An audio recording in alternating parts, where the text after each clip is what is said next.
Desde tiempos inmemoriales, el ser humano ha buscado bajo tierra saberes ancestrales que la superficie le negaba. La oscuridad de lo subterráneo siempre ha atraído al alma de quien ansiaba poseer conocimientos más allá de lo permitido o de lo ordinario. Y en Salamanca, donde el saber lleva siendo tan importante durante siglos por su universidad, existen multitud de historias y leyendas que las galerías subterráneas de la ciudad contarían si pudieran hablar.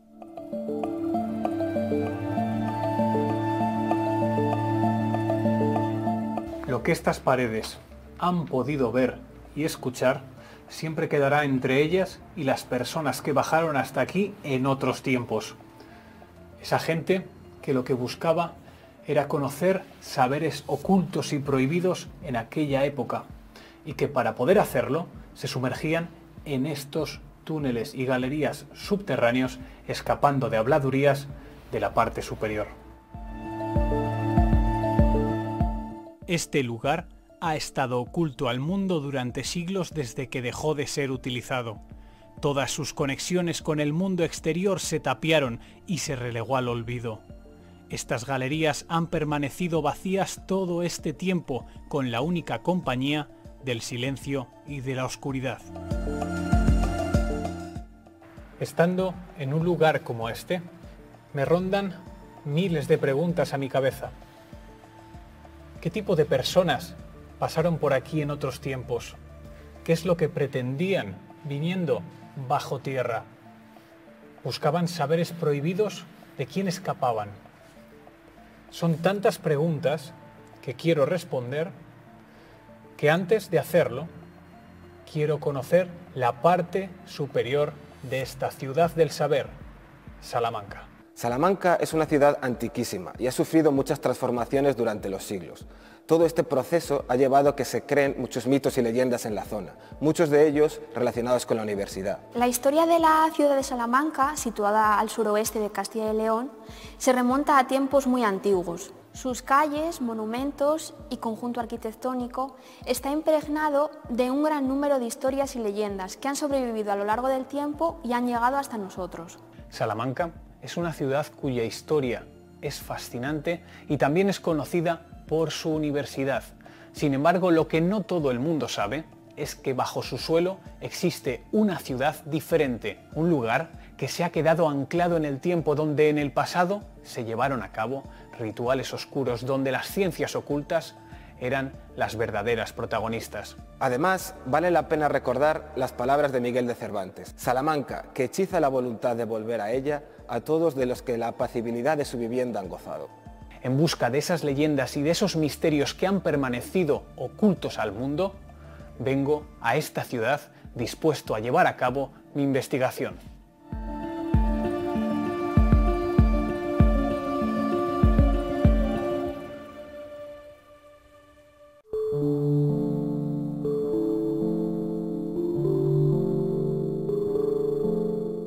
Salamanca es una de las ciudades de toda España que más curiosidades y leyendas alberga en su interior. La extensa historia de la que puede hacer gala y la relevancia que ha tenido en el mundo durante tantos siglos hacen de ella una de las capitales de provincia más fascinantes de nuestro país. ¿Pero por qué razón ha sido tan notable su papel en la historia? ¿A qué se debe esa importancia a lo largo de tanto tiempo? Salamanca es conocida por ser una ciudad de sabiduría, de conocimiento, presidida por su universidad, la Universidad de Salamanca. Podemos datar el inicio de la universidad en 1218, cuando Alfonso IX, rey de León, decide que quiere tener en su reino unos estudios superiores. Por ello crea la Schola Salamanticae, que será el germen de la universidad actual. Es una de las universidades más antiguas de toda Europa, junto con la de París, Oxford y Bolonia. Será a partir de 1254 cuando Alfonso X el Sabio le dé la Carta Constitucional y con ello comenzará la andadura de la universidad. La época de mayor esplendor de la biblioteca de la Universidad de Salamanca comienza a partir de mediados del siglo XV y ya en el siglo XVI, formándose en el año 1509 tal y como la conocemos hoy en día. En la Biblioteca de Salamanca podemos encontrar cientos y miles de ejemplares que contemplan toda la historia de España y de la Universidad de Salamanca. También en ella podemos encontrar algunos manuscritos que fueron prohibidos por la Inquisición.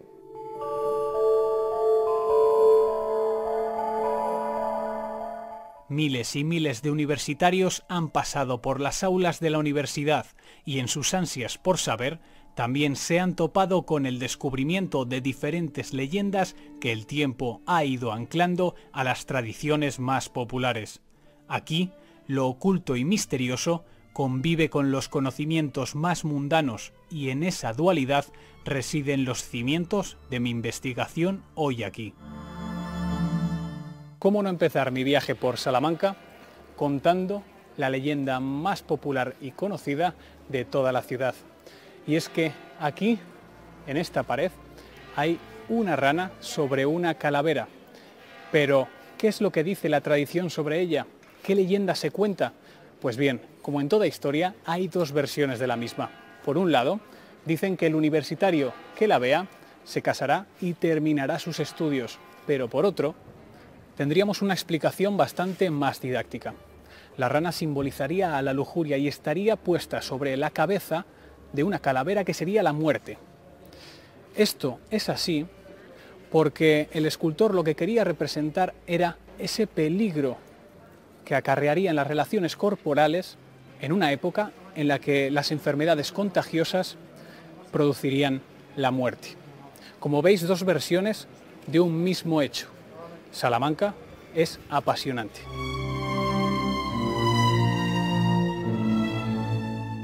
Dicha fascinación por la ciudad y en especial por su universidad viene dada no solo por cómo han convivido y se han prácticamente fusionado durante estos siglos, sino también por todo el legado y tradiciones que nos han dejado en este tiempo.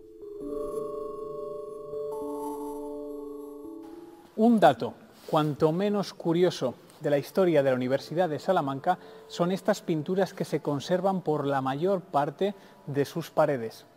En su origen las escribían los universitarios que acababan de terminar sus estudios de doctorado y ese tono rojizo característico que tienen y que se ha mantenido hasta hoy en día se conseguía mezclando sangre de toro, aceite y arcilla. Esos tres ingredientes conformaban este color y podemos observarlas a día de hoy en muchas de las distintas facultades de toda la universidad.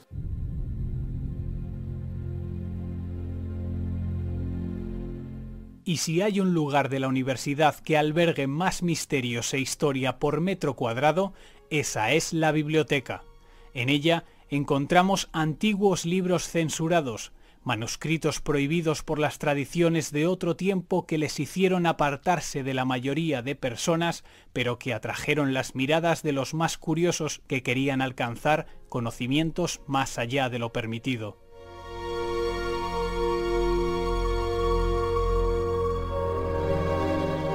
Tras esta puerta se esconden siglos de conocimientos, cientos de años de enseñanzas prohibidas y censuradas.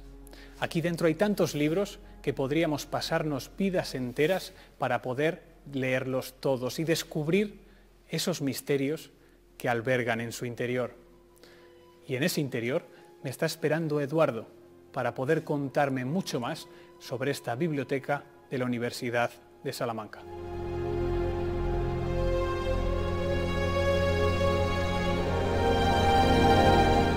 Estamos en un lugar increíble y único.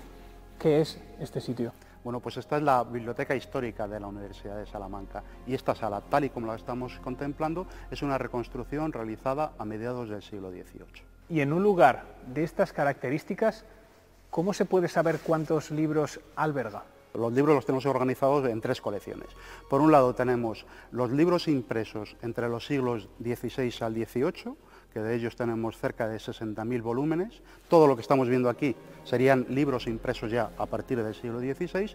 Y luego tenemos una sala anexa a la sala general, en la que tenemos las otras dos colecciones supuestamente más emblemáticas, más importantes, a la que todo el mundo llama más la atención. Por ejemplo, por un lado estaría la colección de manuscritos, que está conformada por cerca de 3.000 piezas, y luego tenemos la colección de incunables, los solo los impresos del siglo XV, desde la aparición de la imprenta hasta 31 de diciembre de 1500, ese es el periodo incunable, y de ellos tenemos cerca de 500 ejemplares.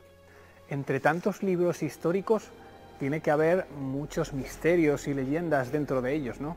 Y algunas de ellas probablemente están todavía por rescatar, ¿no? Y sobre todo en general nosotros siempre decimos que los conocimientos que atesoran todos estos libros, pues eso, en muchas ocasiones sí sabemos muchas cosas de ellos, pero hay otras en las que yo creo que todavía se mantienen un poco semiocultos, si podemos decir así, y que todavía están esperando a que muchos investigadores puedan trabajar sobre esos libros y ponerlos a la luz. ¿Qué ejemplos te vienen a la mente de libros que sean curiosos, que alberguen ese aura de misterio? Los libros censurados, todo aquello que tiene que ver con la censura, yo creo que siempre despierta mucho interés. Lo que no se suele saber siempre es cómo funcionaba esta censura. Y una de las cosas interesantes es que, porque siempre pensamos respecto a la censura que es libro a la hoguera, se acaba con él, pero si tenemos vestigios nosotros de la censura es porque no siempre pasaba eso.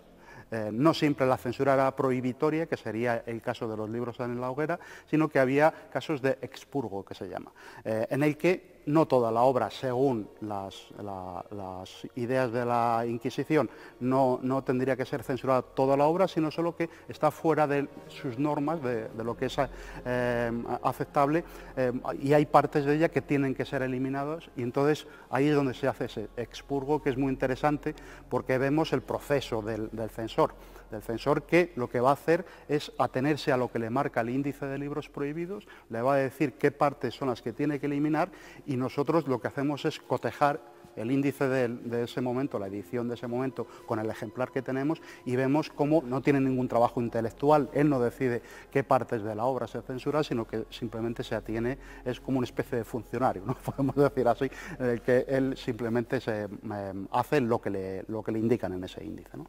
Pero gracias a eso, muchos de esos tomos han podido sobrevivir a la historia, ¿no?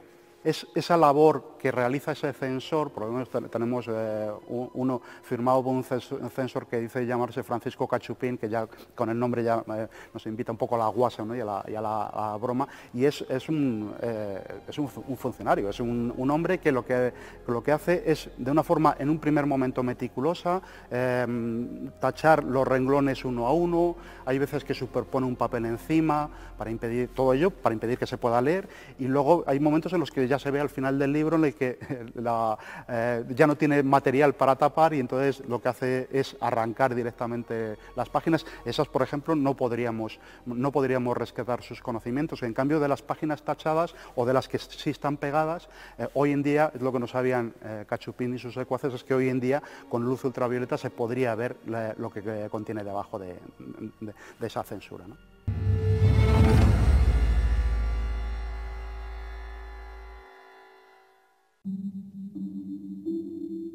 Aparte del misterio que reside en la universidad, lo cierto es que existen rincones mágicos que, a pesar de estar casi en pleno centro histórico, están ocultos a simple vista. Es el caso de una estructura extraña y colosal que se hunde en la tierra y también en otros tiempos. ¿Qué función tendría una edificación así? Bueno, estamos en un lugar fascinante, un lugar increíble. El Pozo de Nieve está situado en el convento de San Andrés y es un pozo de unas dimensiones pues increíbles, ¿no? 7 metros de profundidad. El Pozo de Nieve acumulaba nieve, como su nombre indica. Parece un poco increíble, pero en el siglo XVIII, el convento fue construido en el siglo XVI, pero en el siglo XVIII, cuando fue hecho el Pozo de Nieve, mulos desde la Sierra de Francia y la Sierra de Béjar traían, me lo puedo imaginar casi como un poema visual, ¿no? Nieve para acumular. ¿Por qué? Porque entiendo que en el verano esa nieve era utilizada, era muy codiciada, era muy utilizada sobre todo con fines terapéuticos también, además de ser pues una nevera, ¿no? Una nevera dentro del convento. Este lugar entonces alcanzaría unas temperaturas muy bajas, ¿no? La verdad es que sí, es inimaginable, porque 7 metros de nieve, el frío puede ser increíble. De hecho, el techo abovedado del pozo está hecho de pizarra y de argamasa, hace imaginar un lugar pues no sé, muy misterioso. Sobre todo un lugar, pues no me puedo imaginar. Estaba cubierto, parece ser, que de ramas y de hojas que quizá yo creo que protegieran, quizá protegieran del frío, ¿no? Para que la conservación de la nieve. Pero me imagino que esto era un bien muy codiciado en aquella época y es increíble cómo la historia nos ha devuelto el lugar, ¿no? El lugar para que nuestra imaginación fluya. ¿La conexión que tiene el pozo con el convento es subterránea? Estamos en un lugar, vemos una puerta, de hecho, vemos una puerta subterránea, un acceso, una especie de desagüe del pozo, ¿no? El agua tenía que salir por algún lado. Lo que pasa es que también nos encontramos, el ayuntamiento se encuentra un poco menos de 200 metros, casi 160 metros cuadrados de túneles que no hacen más que corroborar la teoría de que existieron dos Salamancas. Una Salamanca a la luz del sol, del codiciado sol, y otra Salamanca subterránea. ¿Qué otros lugares se sabe que tienen algún túnel aquí en la ciudad de Salamanca?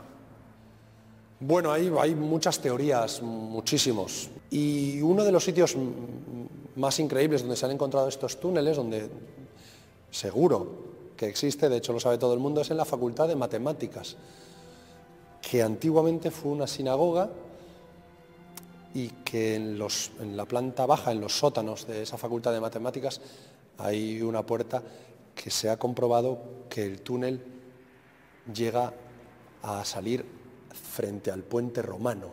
Por tanto, ese pasadizo, digamos, fuera de la ciudad, fuera de la muralla de la ciudad, pudo ser utilizado para muchas cosas. La principal, discúlpame, es el agua. Todo el mundo dice que la canalización del agua estaba ahí, la calle Gran Vía tiene canalizaciones y túneles de agua.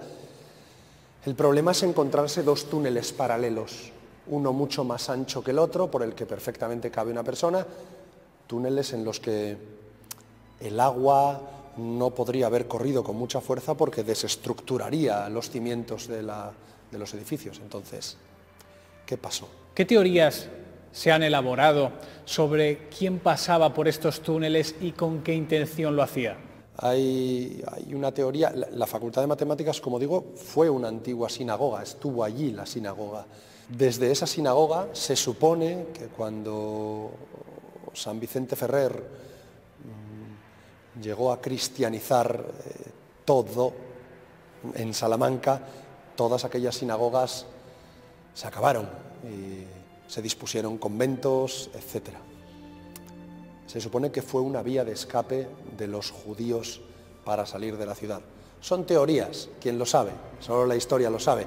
También hay quien dice que Julián Sánchez el Charro, en la guerra de la independencia contra los franceses, accedía secretamente desde fuera de la ciudad, dentro de la ciudad, ¿no? Que ya estaba gestionada y dominada por los franceses. Entonces, hay muchas teorías en las que es mejor que la gente que siga la mente abierta, ¿no? El problema es imaginar si solo fue el agua o si hubo gente que circuló secretamente de un lado al otro para que nadie lo viera. Como bien has dicho, solo la historia sabe qué ocurrió en aquellos túneles.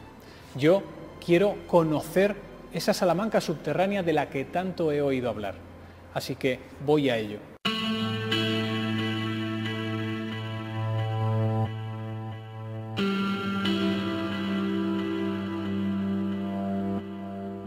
La parte de abajo de este pozo de nieve es tan fascinante porque desde aquí se puede apreciar lo colosal de la edificación.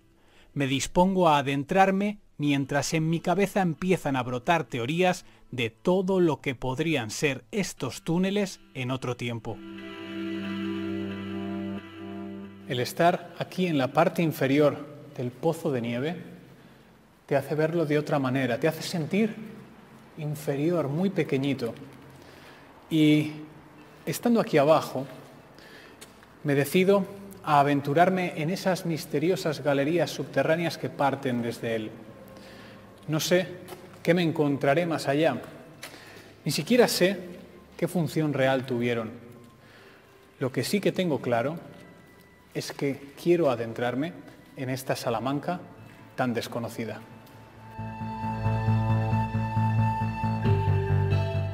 Las galerías subterráneas parece que conectan con el convento. Es impresionante cómo se conservan tan bien. Aquí se respira la historia y el misterio de otros tiempos pasados. A través de los túneles he conseguido llegar a lo que eran las dependencias del convento anejo de San Andrés. Me impresiona cómo a través del tiempo han podido sobrevivir estructuras de este tipo, con los techos abovedados tan característicos de aquella época.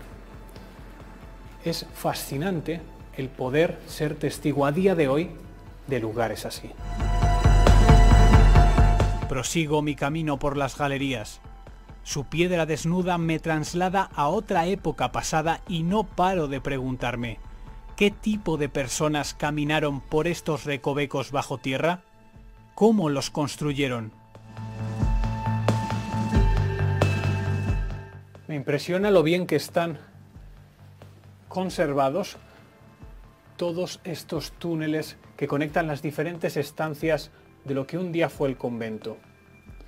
Puedo observar que todas las bóvedas de los mismos están compuestas mayormente por láminas de pizarra, algo muy característico de toda esta zona. Paseando por estos entresijos, por estos recovecos, siempre viene a la mente preguntarse quién fue la última persona que lo recorrió antes de que desaparecieran en el vasto campo del tiempo. Y me encanta pensar en ello.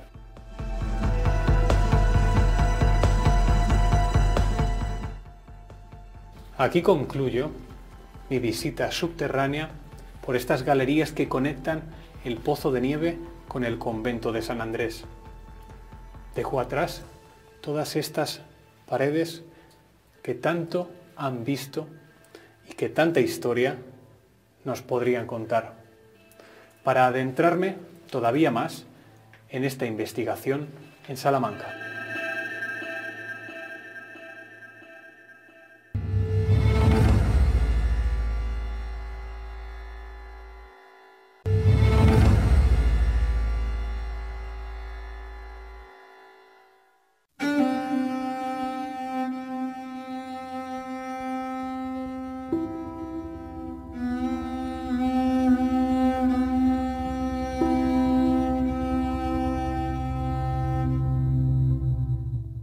Este es uno de los edificios más llamativos y representativos de toda la ciudad, la Casa de las Conchas. De ella se cuentan numerosos misterios y leyendas que han calado tanto entre la gente que han llegado a chocar con la realidad.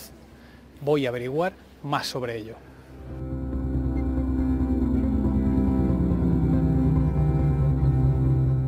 Pues esta casa en un primer momento y hasta durante muchísimos siglos fue vivienda familiar. Un palacio que guarda todas las historias que guardan las familias de esa época, que yo siempre digo que la historia de Salamanca no son solamente las piedras, es la gente que habitaba esas piedras, la parte humana. Y esta es por eso una de las casas más bonitas, más representativa del gótico isabelino, que es ese plateresco que tanto se da en Salamanca. Y por lo tanto, pues imagínate en estas casas esas intrigas que había, ese entrar y salir de los estudiantes.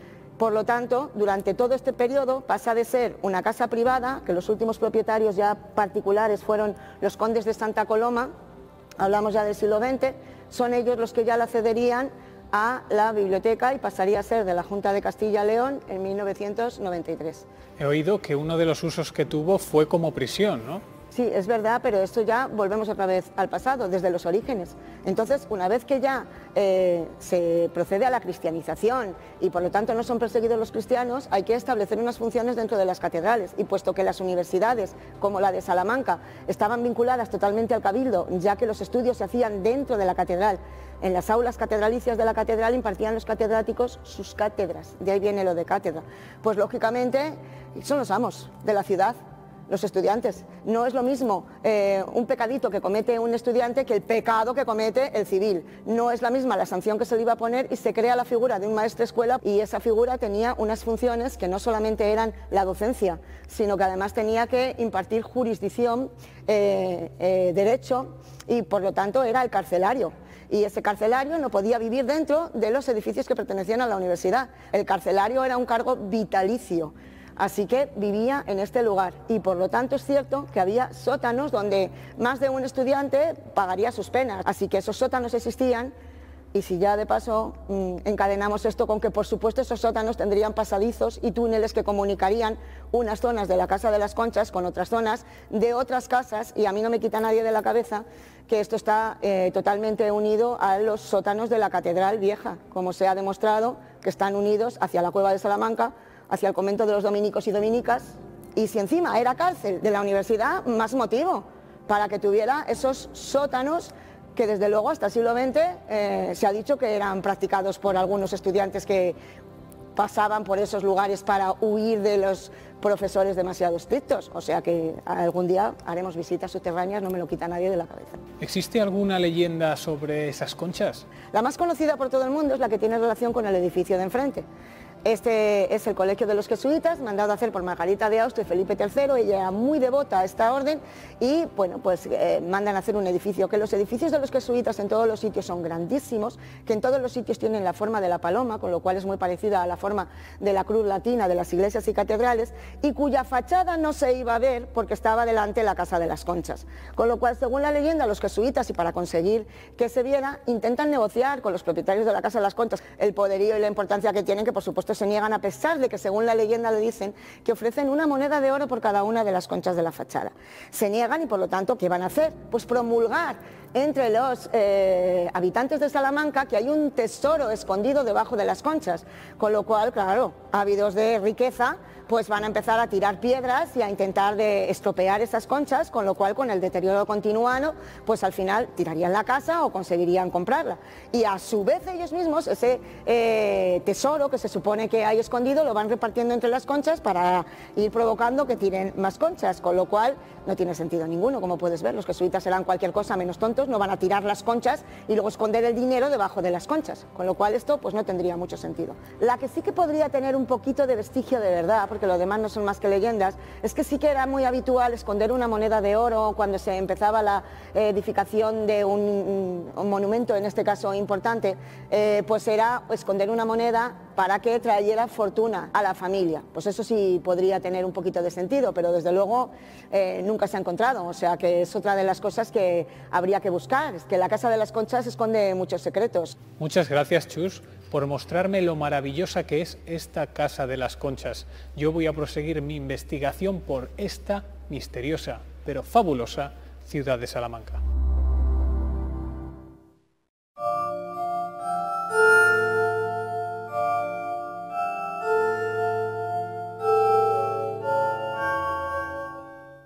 Tan importantes son para la ciudad sus catedrales como lo es su universidad.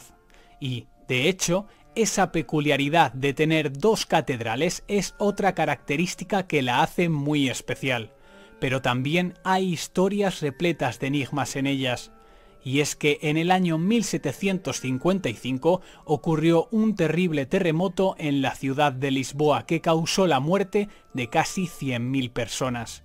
Ese terremoto tuvo unas consecuencias fatales para la zona, pero ¿qué relación guarda con Salamanca? El 1 de noviembre de 1755 es una de las fechas más trágicas para la península ibérica. En ese momento ocurrió lo que conocemos como el terremoto de Lisboa. El terremoto fue tan fuerte que llegó incluso hasta la ciudad de Salamanca, aunque lógicamente con mucha menor intensidad. Allí no tuvieron que lamentarse la pérdida de vidas humanas, aunque sí se vieron afectados algunos de sus edificios históricos más importantes, como es el caso de la catedral, cuya torre y cimborrio estuvieron a punto de derrumbarse. La población de Salamanca, al sentir el seísmo, corrió asustada a refugiarse dentro de la Catedral de Salamanca, ya que pensaban que se avecinaba el fin del mundo. Dado que ninguna persona perdió la vida ese día en la ciudad de Salamanca, el Cabildo Catedralicio mandó que cada año, en forma de agradecimiento a la salvación divina que habían tenido, una persona escalara la torre de la catedral y subiera hasta las campanas para hacerlas tocar.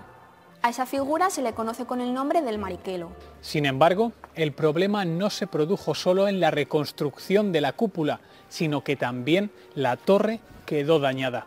Entonces, ¿qué se hizo para poder arreglarla? ¿Cómo se llevó a cabo? En el caso de la Catedral de Salamanca, su torre quedó gravemente dañada y sufrió una leve inclinación. Después del terremoto, la torre estuvo a punto de desmoronarse y quedó un poco inclinada. Entonces, para solucionar estos desperfectos, se colocaron una serie de refuerzos a su lado para poder mantener la estructura de la torre. Y hoy en día, el mariquelo sigue subiendo a la torre de la catedral a tocar las campanas como símbolo de agradecimiento de la salvación que tuvo la ciudad ese día. Solucionado ese problema, el siguiente vino dado por el paso del tiempo. Es por eso que en el año 1992 se tuvo que reformar toda esta fachada. El encargado de llevar esa restauración a cabo fue Miguel Romero, que decidió dejar su impronta en este lugar. Es en ese momento, cuando llegamos aquí, cuando podemos ver esos pequeños detalles que hacen a Salamanca tan especial. Si nos detenemos a mirar esta portada, vamos a observar la imagen de un astronauta y a su lado algo también misterioso y a la par gracioso, un dragón comiendo 2 bolas de helado. Esta ciudad, Salamanca, está repleta de misterios que quiero conocer y que me encanta descubrir. En Salamanca, un lugar en el que la universidad y la educación tienen tanta importancia, existe un emplazamiento relacionado muy cercanamente con el lado más tenebroso del alma y sus ansias de conocimiento. En este enclave oscuro y apartado del mundo, varias personas descendían a las más profundas galerías subterráneas de la ciudad. En ellas se convertían en alumnos deseosos de adquirir los saberes prohibidos de la sociedad en la que les había tocado vivir, pero para poder poseerlos debían de pagar un alto coste. ¿Quién era el encargado de transmitirles tales conocimientos? Cuentan que tan misterioso profesor no era otro que el mismísimo diablo y que aquel rincón oscuro bajo la tierra de Salamanca era el aula desde donde impartía sus saberes.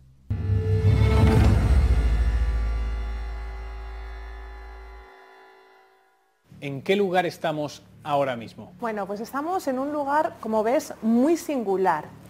Es la cripta de la iglesia de San Cebrián. Y esta cripta entonces indica que antes aquí hubo una iglesia. Exactamente. En la parte superior se encontraba el acceso principal a la primitiva iglesia, una iglesia románica. Realmente nosotros, en la parte que nos encontramos, corresponde al ábside de la primitiva iglesia y en la parte inferior del ábside hacía las veces de sacristía y de cripta. ¿Y de qué época estaríamos hablando más o menos? Estamos hablando del siglo XII.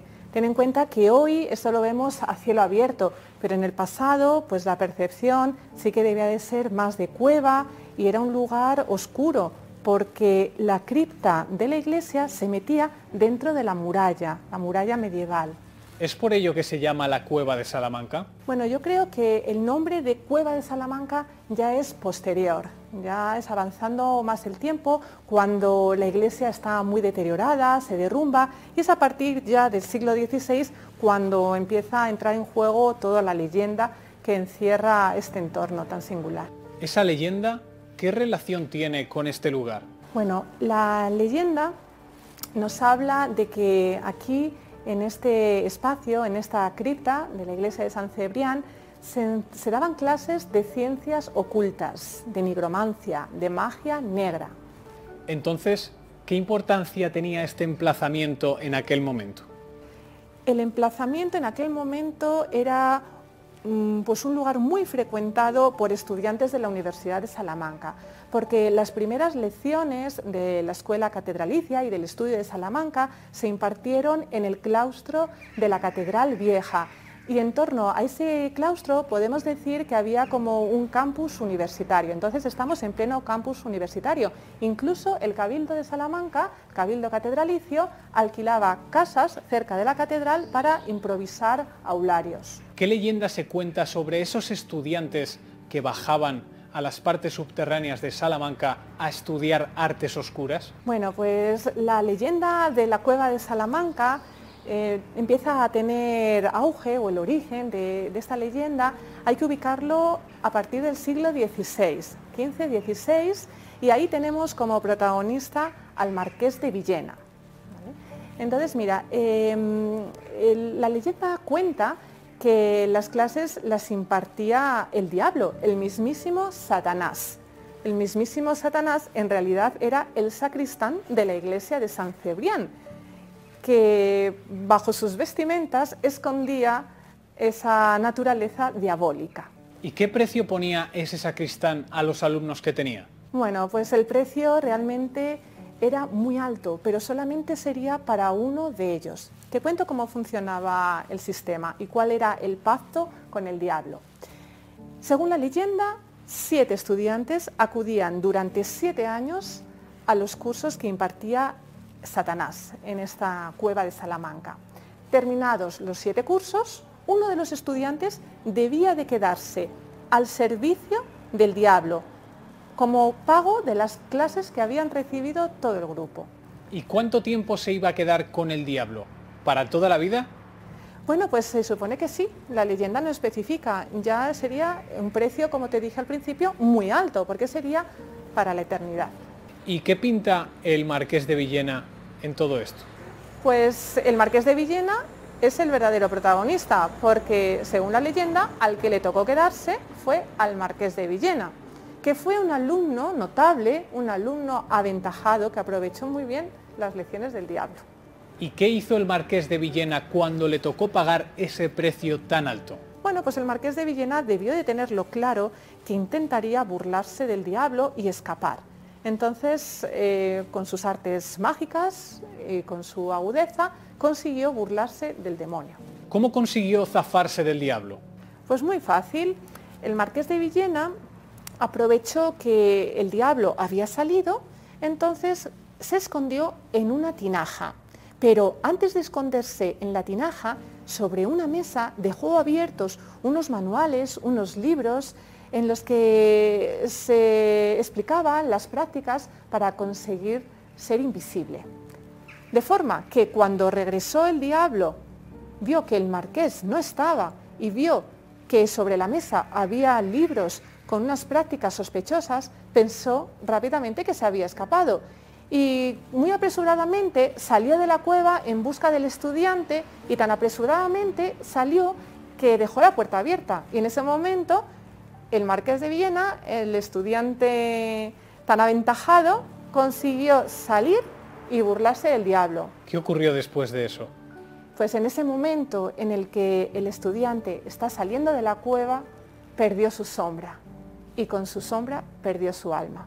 Por eso creemos que entre nosotros y por las calles de Salamanca todavía está el marqués de Villena, porque lo que se rumorea es que, como era un alumno tan aventajado, consiguió el gran secreto de la inmortalidad. Es decir, que el marqués de Villena no solo consiguió escapar del diablo, sino que además consiguió la vida eterna, ¿no? Eso es. Y consiguió quedarse para siempre en este lugar, y en homenaje a este estudiante aventajado del diablo tenemos la torre del marqués de Villena, que podemos ver también desde aquí, que es una torre muy interesante del siglo XV.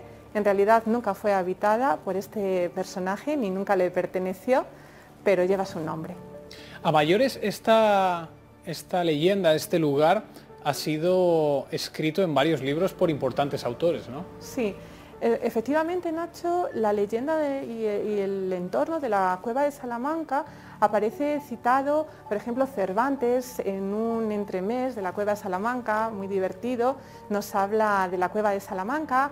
El escritor escocés Walter Scott también habla de intrigas en la cueva de Salamanca. Incluso en países de Latinoamérica, lugares como quedades, lugares oscuros, los llaman las Salamancas, y nos llevan a esa connotación de un lugar mágico donde se practica la magia negra, la nigromancia, las artes ocultas.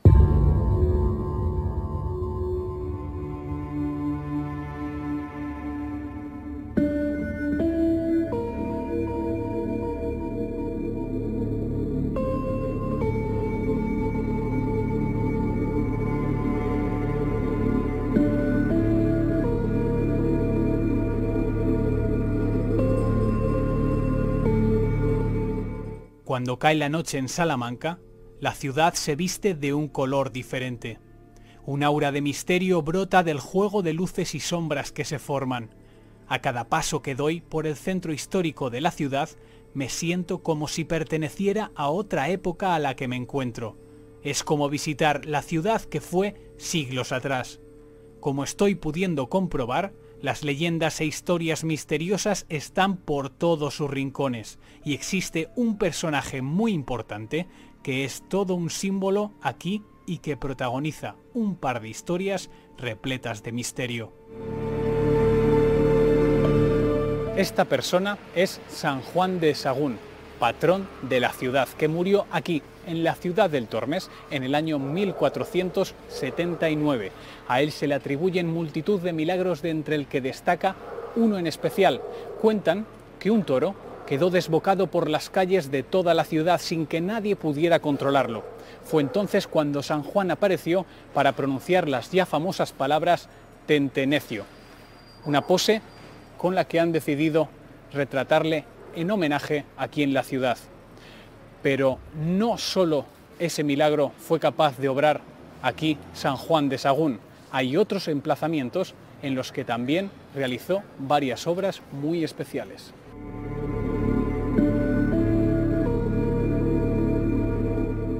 Pero sin duda, el hecho más conocido y misterioso de San Juan fue el que tuvo lugar en la ahora calle Pozo Amarillo, en donde se recuerdan los hechos con una escultura. Esta calle en aquella época decían que tenía dos pozos y en uno de ellos tuvo la desdicha de caer un niño. Ese niño no podía nadar y se ahogaba. Tuvo suerte de que pasaba por allí San Juan de Sagún, quien, según cuentan, aumentó el nivel de las aguas para hacer que el niño pudiera salir de allí sano y salvo.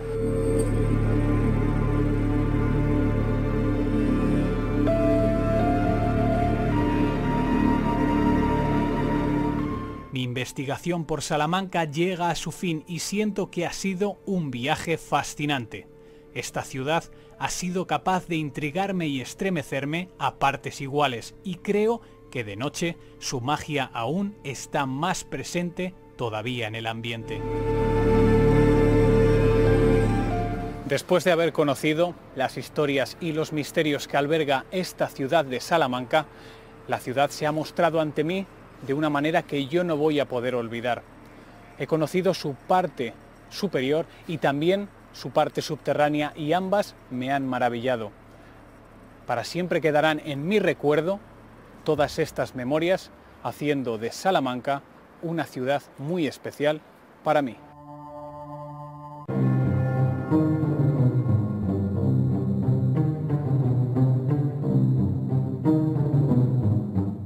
Miguel de Cervantes escribió en su novela El licenciado Vidriera Salamanca, que es la llamada en todo el mundo madre de las ciencias. El escritor, que conocía bien la ciudad, se refería a todas las ciencias que conocemos, pero también a las ocultas.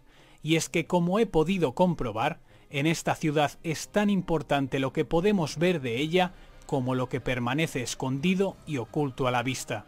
Salamanca es una ciudad llena de misterios y de lugares que fueron testigos de todos ellos, y yo he podido conocer y descubrir solo algunos de momento. Pero volveré a conocerla algún día para poder investigar aún más.